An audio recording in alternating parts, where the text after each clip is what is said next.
שלנו, את השאיפות שלנו.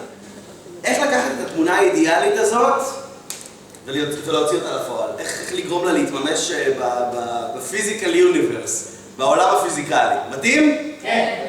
מעניין אתכם הרעיון הזה? כן. אוקיי, סבבה. מה ההגדרה של חיים, של livingness, של לחיות? יש לזה הגדרה ספציפית. נכון? שתהיה לך מטרה בסיסית ותפעל לפי. בדיוק, נכון. הגדרה של... זה ציטוט. אלרון האברד, חיים הם הפעילות של התקדמות לאורך מסלול מסוים, מתוך דחיפה של מטרה ועם מקום כלשהו להגיע. זאת אומרת, אתה צריך שתהיה לך, thank you, אתה צריך שתהיה לך איזושהי מטרה, שאיפה, חזון, איך שלא נקרא לזה, ולהתקדם עליו, נכון? וכל הזמן לפמפם אותו ולחזק אותו, נכון? כן. מעולה. למי כן יש מטרה בחיים שלו? באמת אבל. מטרה. לא סתם. אוקיי, מעולה. בעצם האברד פיתח כלי מאוד מאוד מאוד מדויק, מאוד פשוט, מאוד הגיוני, על איך אפשר ליצור את המטרה הזאת. אז יש לנו באמת את הטכנולוגיה שלנו, זאת אומרת להתגבר על המון המון המון המון המון מכשולים, אבל לדעתי דרך מעולה להתגבר על מכשולים זה לשים סדר.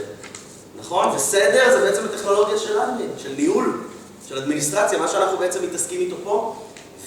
וכשאנחנו אומרים אדמין או ניהול, אנחנו לא רק מתכוונים לניהול של קבוצה, של ארגון, של חברה, אנחנו מתכוונים גם לניהול החיים הפרטיים שלנו, האישיים שלנו, לניהול של כל אחת מהדינמיקות שלנו. אתה צריך לנהל את עצמך? כן? כן. יופי. צריך לנהל את הזוגיות שלך? כן. את הילדים שלך? נכון.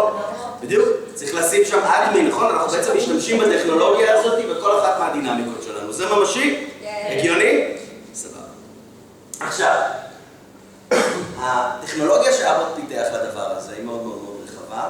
אחד הכלים שאני הכי אוהב בטכנולוגיה הזאת נקרא הסולם האדמיניסטרטיבי. מה זה אדמיניסטרטיבי? מנהלי. ניהולי. אבל זה בעצם סולם שאין בו נמוך יותר וגבוה יותר. זה סולם מיוחד. נכון? בדרך כלל סולם יש 0, נכון? והכי גבוה אין סוף. נכון? פה אין אחד יותר גבוה יותר נמוך. שכל אחד מהמרכיבים בו חשובים, אפשר להגיד אולי, אני לא יודע אם באותה מידה, אבל חשובים מאוד. יכולים לראות מה זה הסולם הזה? כן. יאללה. אז הרמה הראשונה נקראת שאיפות. מה זה שאיפות? הצהרת המשימה שלך. מה זה הצהרת משימה? מה אני אמורה לעשות? המישן שלי. ידעתם שלכל בן אדם יש בחיים מישן? יודעים מה זה מישן? כמו מישן אימפוסיבול, אבל זה לא אימפוסיבול. זה משהו מסוים, שליחות, מה שאתה רוצה להשיג, שהוא הדבר שמניע אותך for life. זה הדבר הכי גדול שמניע אותך בחיים. אז בעצם הצהרת המשימה שלך יעד ארוך טווח שלעברו מכוונים פעולה במטרה להגיע אליו. אז אין ספק שבן אדם בלי מטרות, בלי מטרה גדולה, בלי יעד גדול, יאבד כיוון. נכון?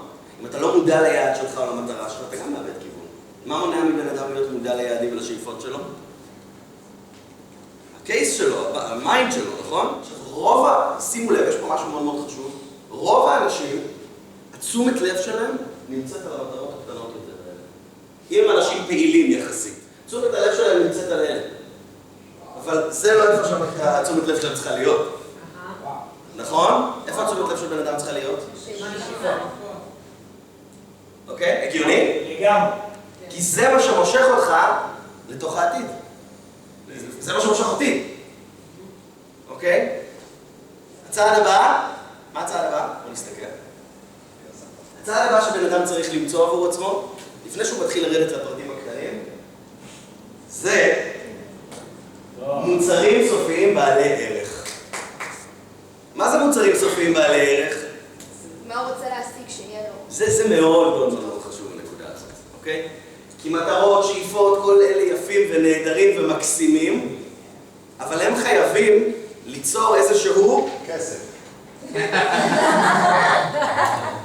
כסף זה אחלה, אוקיי? זה מייצר כסף. אבל אתה בדיוק מרים לי להנחתה לדבר הזה. נכון, אנחנו מכירים את ה... be, do, have, נכון? שמענו על זה עכשיו. אוקיי? be do have.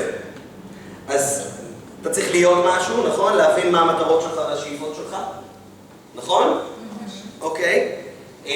וגם לדעת מה התמונה האידיאלית שלך. הגיוני? כן. אתה צריך לעשות פה משהו כדי להשיג את זה, עוד מעט אנחנו נדבר מה צריך לעשות. אוקיי? אבל אתה רוצה שיהיה לך משהו בסוף, נכון? מכל הדברים האלה. בסדר? אתה צריך לייצר משהו שקיים בעולם הפיזיקלי, כדי שהשאיפות והמטרות שלך יתממשו ויתקיימו. במילים אחרות, מוצר סופי בערך, בוא נקרא רגע את ההגדרה, משהו שייצרת, שניתן להחליף אותו עם אחרים בתמורה למשהו. איך מתחלפים על דברים? כסף. היום זה כסף, נכון? אבל גם אפשר על ידי תמיכה, או על ידי עבודה משותפת, או בסדר, כל מיני דברים, נכון? יחסים. בן אדם צריך לייצר משהו שנותן לבן אדם השני ערך. עכשיו תראו, יש פה עוד משהו, מוצרים סופיים בעלי ערך. מה זה אומר מוצרים סופיים? שמוכנים נכון. שלב לפני. משהו שהוא מוכן. סופי! זהו! הבן אדם לא צריך להתעסק עם זה יותר. אם אתם עכשיו הלכתם וקניתם רמקול, או מערכת רמקולים, בדיוטי פרי, אוקיי? ואתם מפעילים אותה, ואחרי 3 ימים מתקלקלת ועושה רעשים ומעירה את הסבתא, זה מוצר סופי? לא. אבל הוא צריך כל הזמן להתעסק איתו, נכון? הוא תפוך מאיקאה. בדיוק!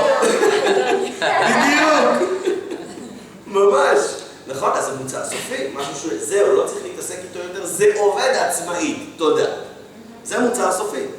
מבינים? סבבה, זה גם מאוד מאוד חשוב. אבל בן אדם צריך לייצר מוצר סופי בעל ערך כדי לממש את השאיפות שלו. איזה מוצרים אתם מייצרים? מעניין אותי. מה המוצר שאתם מייצרים? תחשבו על זה רגע. איזה מוצר סופי? מה זה? ילדים מאושרים. ילדים מאושרים. וואו! וואו!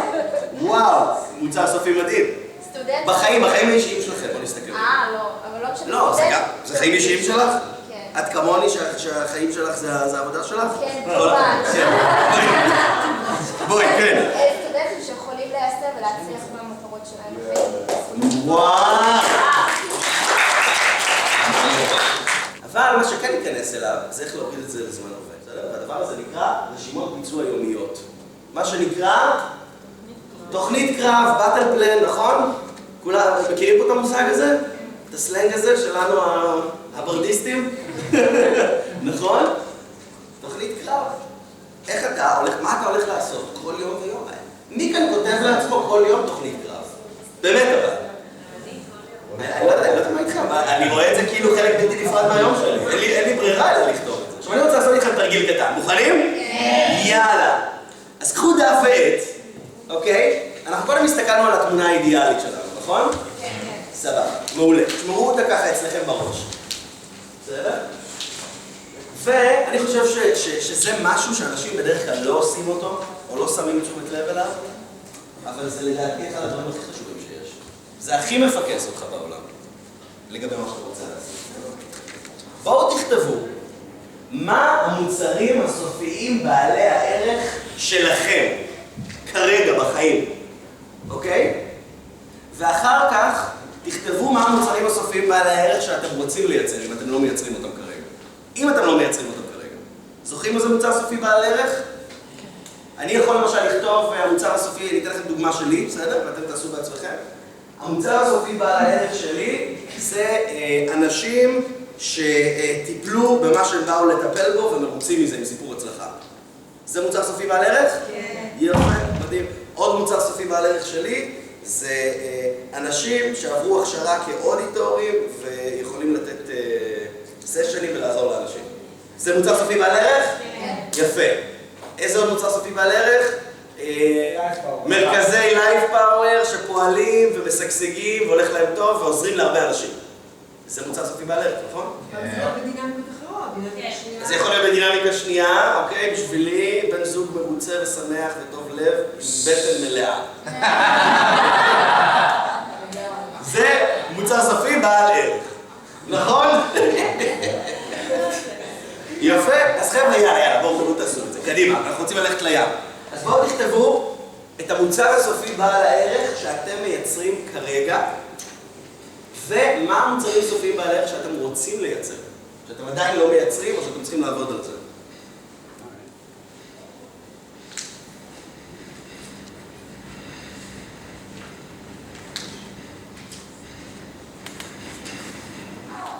תקריא. בפיקוח, אז תלמידים שמתקדמים באופן חלק על הקורס. מעולה. עם החתולים שלי, איזה חתולים שבעים ובריאים. מה זה מראים לי אהבה? מעולה. עם החברים, נגיד, אז חברים שהם מתקדמים בחיים ושמחים יותר, ושמחים, נגיד, אז זה גם צער בערך. אחלה. ובזוגיות זה בן זוג משמח שטוב מאוד. מעולה, טוב מאוד. יאללה, סבבה. מישהו פה שהיה לו קשה למצוא את המוצרים הסופיים בעלי הערך שלו? מעניין אותי. סבבה. מי עוד רוצה לקרוא? אז למרכז דרור כתבתי אדם שהוא מאושר בעל יכולת ומצליח במשחקים שלו. ל-LP קבוצות של עזרה רוחנית רבות שמצליחות ומשגשגות. LP Life Power. התנועה הרוחנית שם. וכתבתי לאנושות גם, חשבתי. אנושות שפויה שגרה בהרמוניה ביחד. וואו! מדהים. משחק גדול יש לו. ציטוט מהארץ, ביטחון יימצא רק באמונתו של האדם שהוא יוכל להשיג את שאיפותיו ולמעשה בעצם קיומן של שאיפות להגיע אליהם. לחייכם חבר'ה.